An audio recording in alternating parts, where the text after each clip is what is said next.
அன்பு பெரியோர்களே, அருமையான சகோதர சகோதரிகளே, எனது அன்பான மாணவ செல்வங்களே, வணக்கம். இன்றைய தின குறள் பதிவு அதிகாரம் 10 இனியவை கூறல் 95வது குறள். பணிவுடையன் இன்சொலன் ஆதல் ஒருவருக்கு அணியல்ல மற்று பிற. மீண்டும் சொல்லுகிறேன். பணிவுடையன் இன்சொலன் ஆதல் ஒருவருக்கு அணியல்ல மற்று பிற. அதாவது, நாம் அணிந்து கொள்ளும் அணிகளை விடவும் எது அழகு என்றால் பிறரிடத்தில் பணிந்து கொள்ளுதல். சொற்பொருள்: பணிவுடையன், பணிவு உடையவனாய் இருந்து, இன்சொலன், இனிய சொற்களை பேசுபவன் ஆதல் ஆவான். ஒருவருக்கு உண்மையான அழகு அணியல்ல, அணிகலன், நகையல்ல, மற்றவை பிற. பொருள்: பிறரிடத்தில் பணிவுடையவனாயிருந்து இனிய சொற்களை பேசுதலே சிறந்த அழகான அணிகலன் ஆகும். அவை அல்லாமல் மற்றவைகள் எல்லாம் அணிகலன் அல்ல என்னும் கருத்தை வள்ளுவன் மையப்படுத்தி உள்ளார். இதற்கு சான்றாக ஒரு நிகழ்வு கதையை பார்ப்போம். செல்வன் 20 வயது இளைஞன், கல்லூரியில் 2ஆம் ஆண்டு படிக்கும் இளைஞன். நகருக்கு வெளியே ஒரு சிறிய கிராமத்தில் தன் தாயுடன் வசித்து வந்தான்.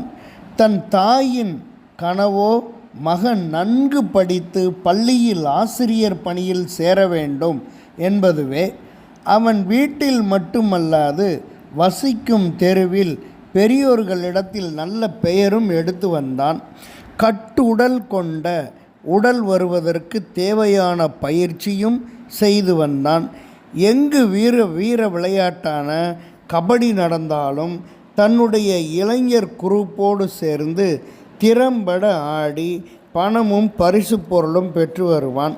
தனக்கு கிடைத்த பணத்தில் ஏழை எளிய மாணவ மாணவிகளுக்கு புத்தகம், நோட்டு, பேனா ஆகியவற்றை வழங்கி நல்லா படித்து பெரிய உத்தியோகத்துக்கு வரணும், இந்த அண்ணனின் வாழ்த்துக்கள் என இனிய மொழியால் வாழ்த்துவான்.